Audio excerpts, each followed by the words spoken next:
What's going on, guys? This is Empty Box, and I want to talk about some recent events in the sim racing community. This is going to be one of those talking head videos, but seeing how I have no head, I am but a cardboard container. This random screenshot in the background, you just open up another tab, do whatever you're doing, and yada yada yada. Now, the big thing here is the Simracing 604 situation that has kind of brewed up here in the last few days between him and Simracing Dream, a quote-unquote modding group that's creating all of these dream cars for Assetto Corsa that may or may not be stealing those cars from other games, essentially taking the assets from other games and converting them into Assetto Corsa and then trying to sell them, which, may I mind you, would be highly illegal. And in that scenario, that modding group went ahead and filed a bunch of copyright strikes, which, of course, you know, that's how YouTube works. It's very much a shoot first, second, and third, and then occasionally they'll ask you, oh, hey, are you dead yet? Why aren't you dead yet? Oh, because those were just BS copyright claims, huh? Oh, okay, I guess. We'll remove them. But yeah, it's a pain in the butt. Believe me, been there, done that. There was also a bit of a controversy recently happening with Nibon5. He's a guy that makes iRacing sim racing videos, YouTube videos, kind of doing the same thing here. We're all doing the same thing, right? But he essentially said that setup shops are a scam, and for the vast majority of them, yes, I will 100% beat that drum along with them. The only exceptions I have are places like, you know, VRS, where there is more emphasis on also teaching you how to be better rather than just, here's a setup that you paid us money for, now you'll win races, because that's not how things actually work. But he essentially said that places that are doing the whole buy our setup and win races are a scam, and the answer is yes, they are a scam. I fully agree with that. And for this guy's trouble, he was sent a cease and desist. I mean, I've seen plenty of absolutely asinine things in the sim racing community over the years, but getting sent a cease and desist over the fact that you're running a setup business and the person making a video just, well, doesn't like setup shops, and that's something that they're more than entitled to do and something that we're entitled to discuss. Yeah, that's definitely taking it to a new level there. And there's been other controversies over the years. There's been umpteen thousand different times within iRacing itself. For example, the whole setup shops issue have been an issue in that there's always been allegations that one team stealing setups from the other teams and selling them, and it's ridiculous. It drives me crazy. It legitimately annoys me. You should not be paying for setups. If you're going to be paying for something, pay for one of the services where they actually work on making you a better driver and giving you tools to be a better driver rather than just frickin' setups. So, sorry. You know, stuff like this really reminds me of one of my first experiences on this whole YouTube thing with sim racing, and having a game developer that was out there at the time, fortunately they're no longer in business as far as I can tell, come after me because they didn't like my review and the fact that their game sucked. And I went ahead and freely said that their game sucked, because that's kind of the whole point of a review. But I guess they didn't like that, so I got copyright struck and had to go through all that.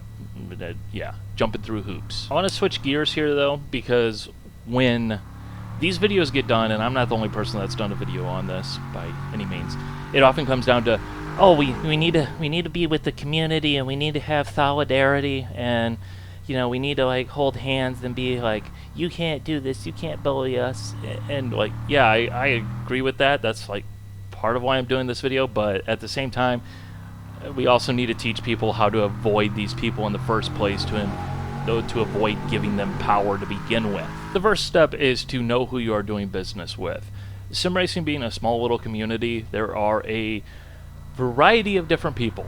You know, there's a variety of different people in life in general. There's, you know, good people, there's not so good people. You know, like it runs a spectrum. Even good people can do some not so good things, and vice versa. You know, like, you got to know what you're getting into. And the first step is really just knowing who you are doing business with.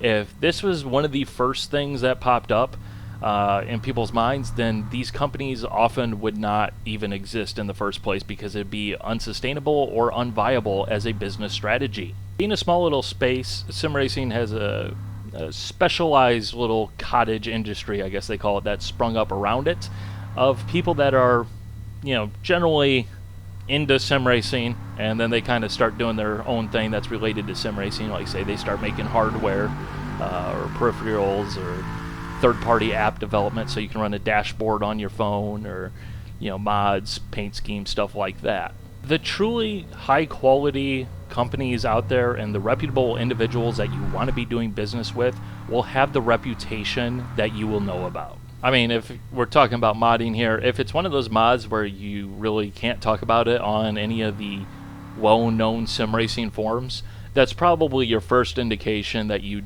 probably should not be doing business with those people. Believe me, as someone who's been around sim racing for far too many years at this point for his own mental sanity, I can think of countless examples of, especially on the hardware side of things, where these little one-person operations spring up, they do a few things, and then they just take the money and run, disappear, never heard of again, and no one can track them down. And because of the money involved, it just becomes totally useless to do the whole legal ramification system involved with that. But yeah, there's numerous examples on that one. Just a reminder that just because people are in the same sim racing community doesn't mean that they necessarily have your same interests at heart. People do things for money, yo. And for the people looking to capitalize on the sim racing community and trying to make a quick buck, just remember, this is a small little community, so there really isn't that much money to be made unless you establish a reputation that is that fantastic, and there are certainly instances of that happening within the sim racing community.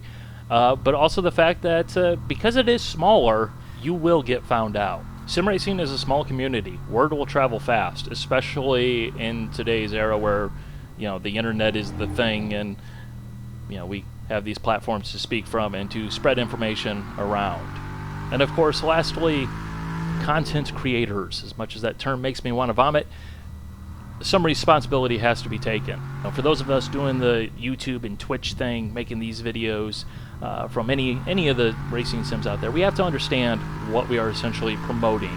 Just because someone sends you like, oh hey, here's a free mod for you to go ahead and check out, like, what are you actually getting into?